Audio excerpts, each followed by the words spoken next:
First one in the morning. Go press stop record.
A little guy on the top water.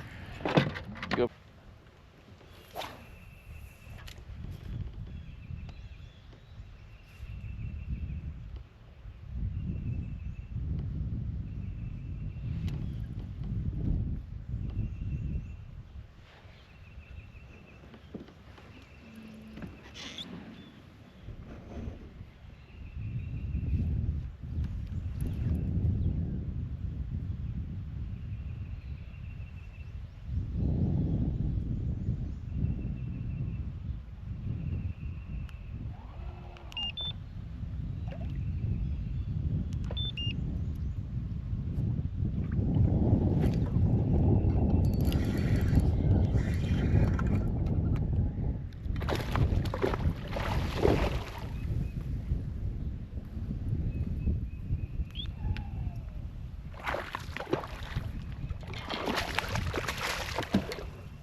Decent one. It's gonna be a smallmouth.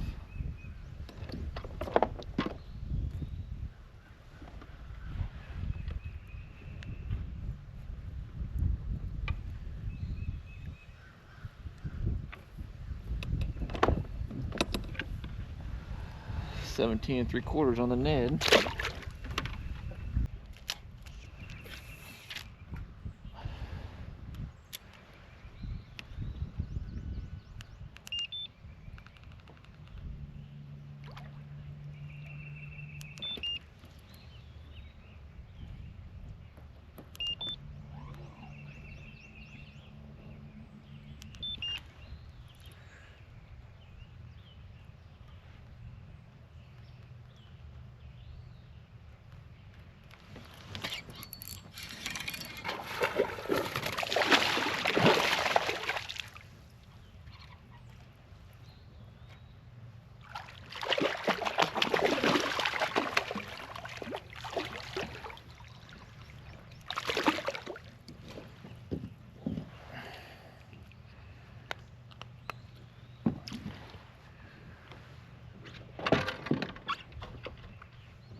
$17.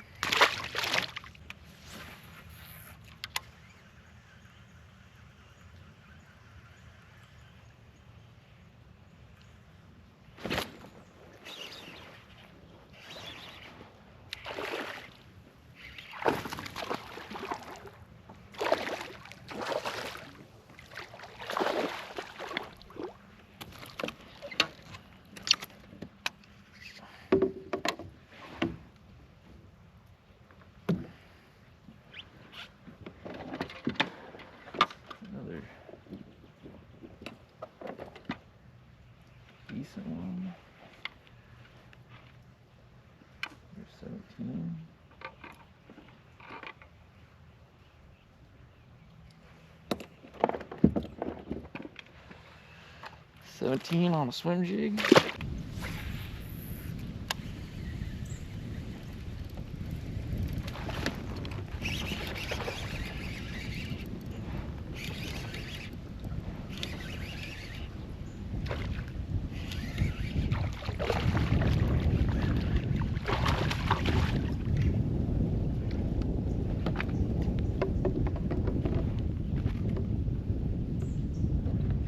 Whaling on this swim jig. They're in the crabs.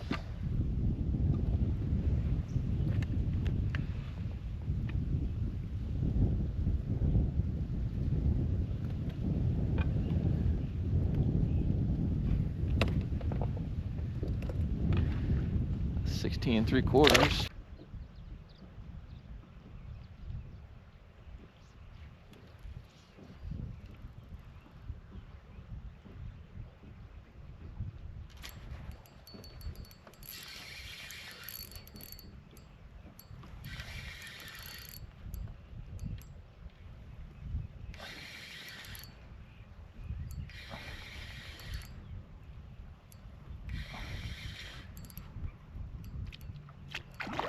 It's gotta be a catfish or a snag.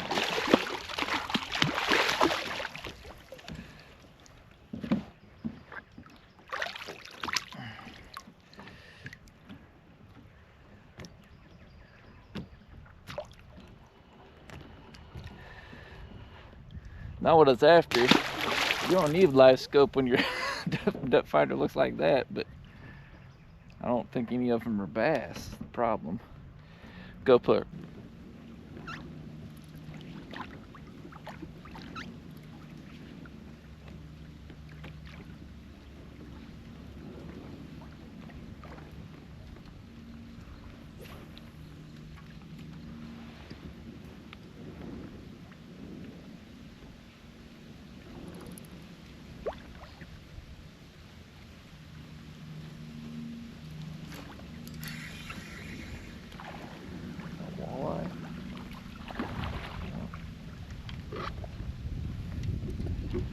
Bit of potpourri today.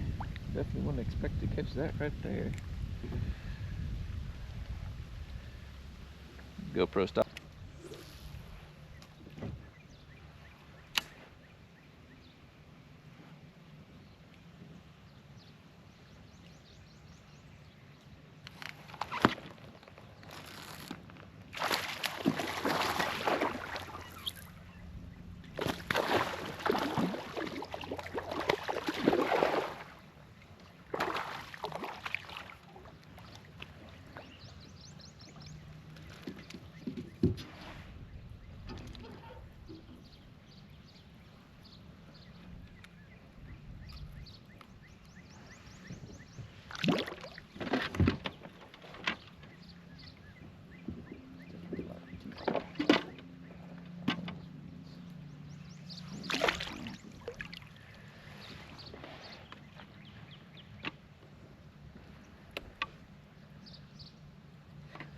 $16.5.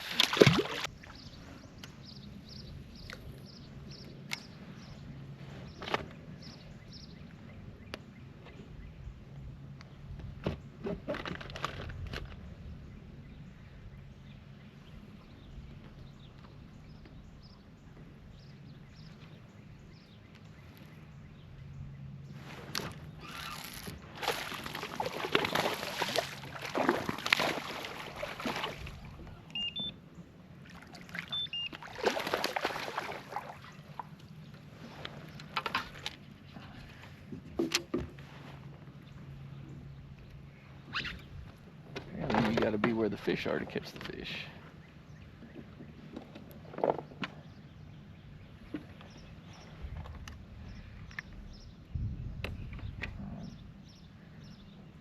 I can catch some 16s.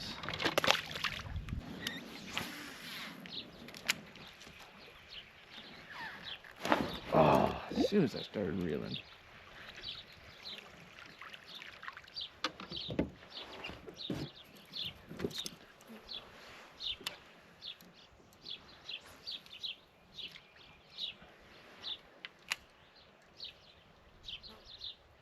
Said Nope. Not right.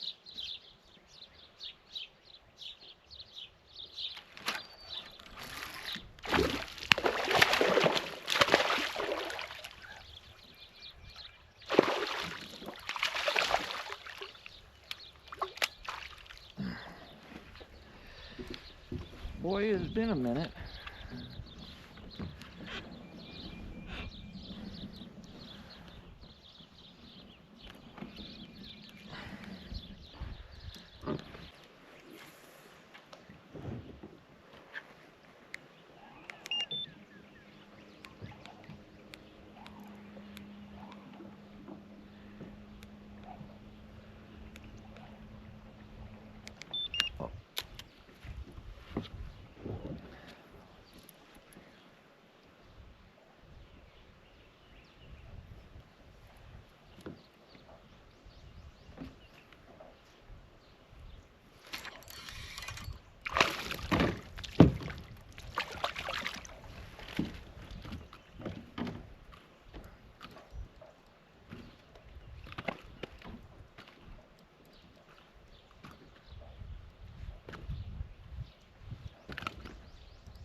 GoPro, stop recording.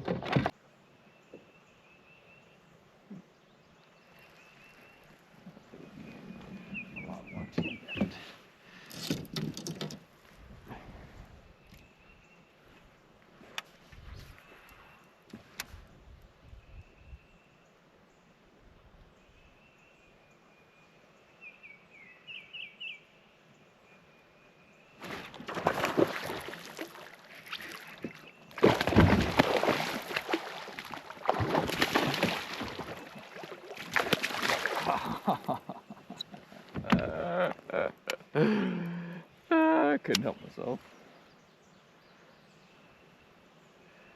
GoPro, stop recording. Hey everyone, it's Blue Bastard 86. We're back here to do another tournament wrap up because unfortunately I had some more camera issues. This one was at Big Hill for the KKA. We had some pretty big storms the night before, morning of the tournament. It was raining really hard. I don't know if that had anything to do with my problems, but I've got a media mod on my camera. I'm using it right now, so hopefully the audio is still pretty good here. But I normally have my camera, there's a charging port on the side of the media mod that helps cut down on the wind noise and helps pick up my voice when I'm talking. But there's a charging port that I keep it plugged into my trolling battery, and it plugs into the side of the camera, and that keeps it so I don't have to constantly change batteries throughout the day. It just charges my battery while I'm fishing.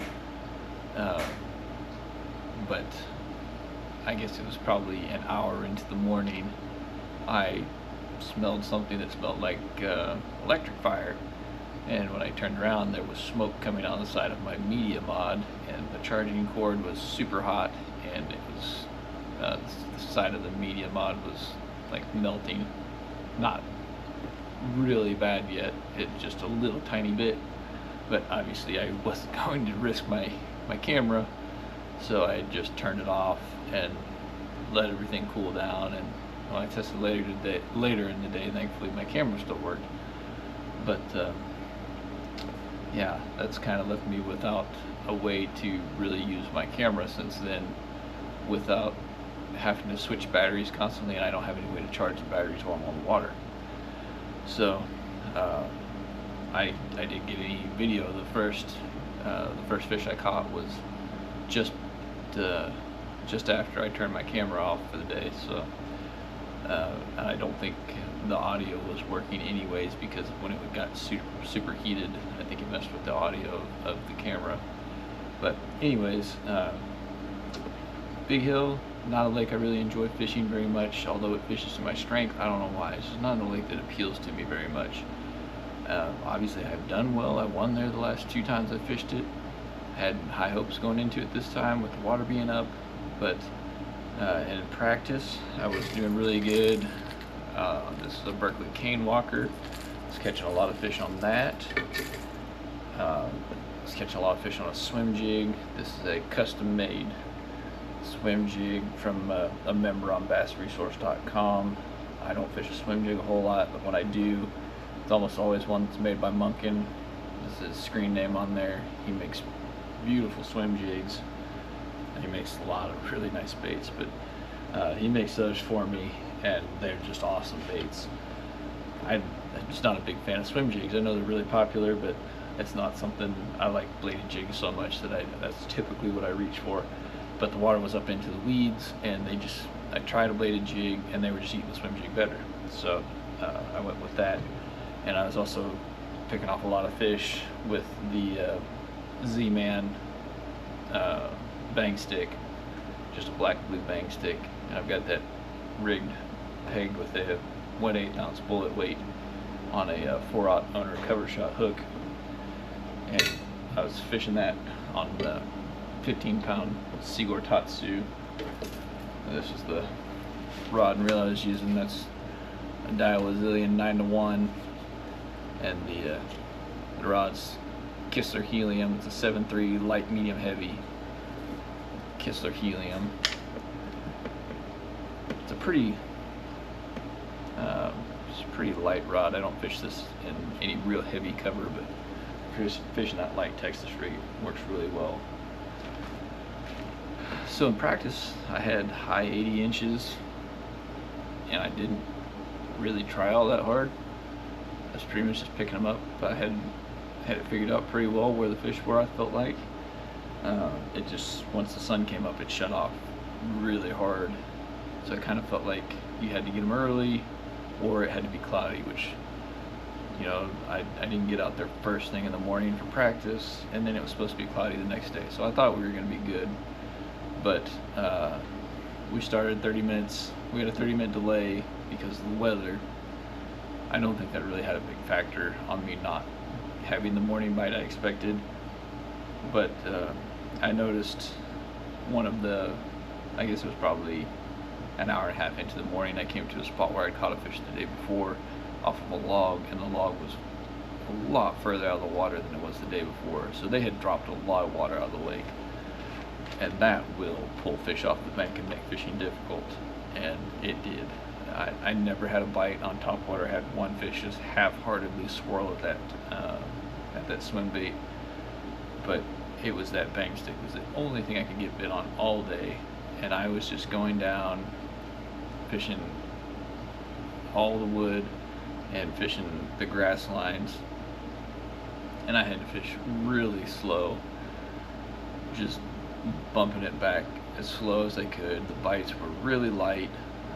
A lot of them were just pressure bites where I would pick it up and the line was just kind of like getting stuck in the grass, and they would just be moving with it really slow, and I never really caught a very big fish, and I felt like every time I would see somebody else, they were catching a fish, and I had no service, so I couldn't even look at the leaderboard even if I wanted to, which I usually don't, because it just messes with me if I see somebody else is catching them good, and I don't have any control over what somebody else is doing, so I don't bother looking, because it just gets into my head, is all I feel like it does.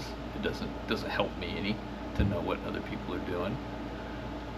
But every time I'd see somebody else, it felt like they were catching a fish, and they're always catching them on moving baits. I have no idea how they were doing it. I ran into Derek probably about 10 o'clock in the morning, and he was saying he was getting bit good on a crankbait. He was losing them, but he was getting bit on it. I couldn't even get bit on it. I tried, and the only bite I got was a catfish, and I lost it, which didn't hurt my feelings, but still, I couldn't even get bit on it. Couldn't get bit on any of the moving baits I had the day before. But I ended up putting just kind of what I felt like was a small limit together for Big Hill. I made it to 80 inches, which was kind of my goal, to make it to 80. I felt like with 80 I would stay towards the top. I didn't feel like I would win with 80 or anything, but I didn't feel like I was really gonna bomb with 80 inches. But I was getting close to 80 inches, and I'd caught a lot of fish near boat ramp that I had launched from, the mid-lake boat ramp. It's Timber Hill, I think. And I didn't get any bites where I started there in practice, or on the tournament morning. I didn't get a single bite there. So with like an hour left, I decided to go back there, and I was just gonna pick it apart. And because I marked fish there in the morning, I know there's always fish there, and I had a 14.5 incher, so I didn't have a big fish to cull out. I didn't need anything crazy, so I ran back over there with like an hour left, and I cast a Ned rig right along the side of the boat ramp, and was just bringing it back. I got a little peck, peck, peck, peck, peck, peck, just rapid fire. I thought it was a sunfish. There's a billion sunfish in Big Hill, and I just really I was reeling, and he just wouldn't let go of it. I thought it was a sunfish swimming with it, but it's kind of swimming towards deeper water. So I went ahead and just gave it kind of a half-hearted hook set, and when I did, it didn't hardly move. And I realized immediately that I had just made a mistake. I'm reeling as fast as I could, and a big smallmouth jumps out of the water, and panic, thinking to myself, I'm going to lose this fish because I was stupid and didn't set the hook. Thankfully, it swam straight to the boat and just started digging straight down, so I got good pressure on it, and I got that hook dug in the rest of the way, and ended up catching my biggest fish of the day on a Ned rig right there at the boat ramp in the last hour of the tournament as an 18-inch smallmouth. So I ended up with 82 inches. I didn't think that was really going to do anything, but we ended up getting second place for the day. Just barely missed getting the three-peat at Big Hill. Mark Pontucci had 83 1/4, I think. He said, I think in the last hour, he went over a drop-off, and he only had 4 fish, if I remember correctly, and they were all very small. But he marked some fish on that drop-off and turned around and just started dropping a shaky head straight down and caught a 16.5, a 20, and a 19.5, all at that same drop-off to get his final total in the last hour. So it's just like that sometimes. But I mean, good for him for paying attention to his electronics, because I would have just drove right over the top of that drop-off. I'm sure I'm not an offshore fisherman. Hopefully with my new electronics that will change, and I'll do better with that in the future. But yeah, got another plaque to add to the year, and another good finish.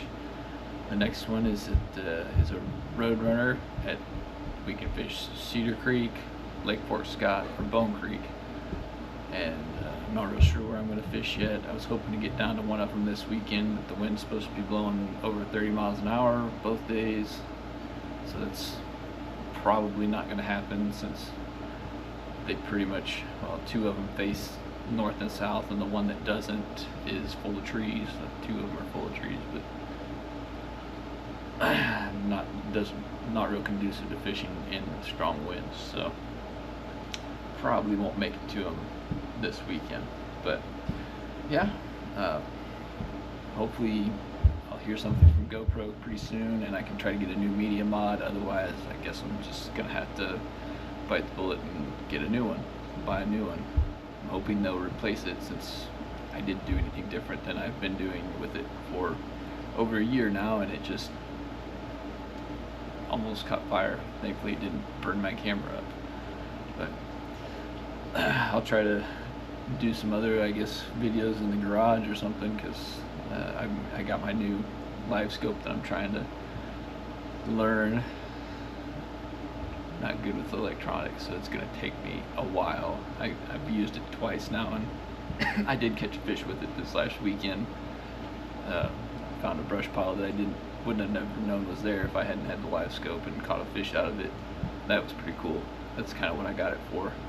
So hopefully I will slowly figure it out, and maybe I can do some footage of some live scope fishing with it. So I don't know how many people are interested in that kind of thing. I've always, even though I have never had it, and I'm not good with electronics, I've always thought it was pretty cool watching that live scope stuff. So anyways, that's it for this one. Hopefully we'll have the equipment back in working order here shortly, and I can start getting back to filming while I'm on the water again. So Until next time, we'll see you then.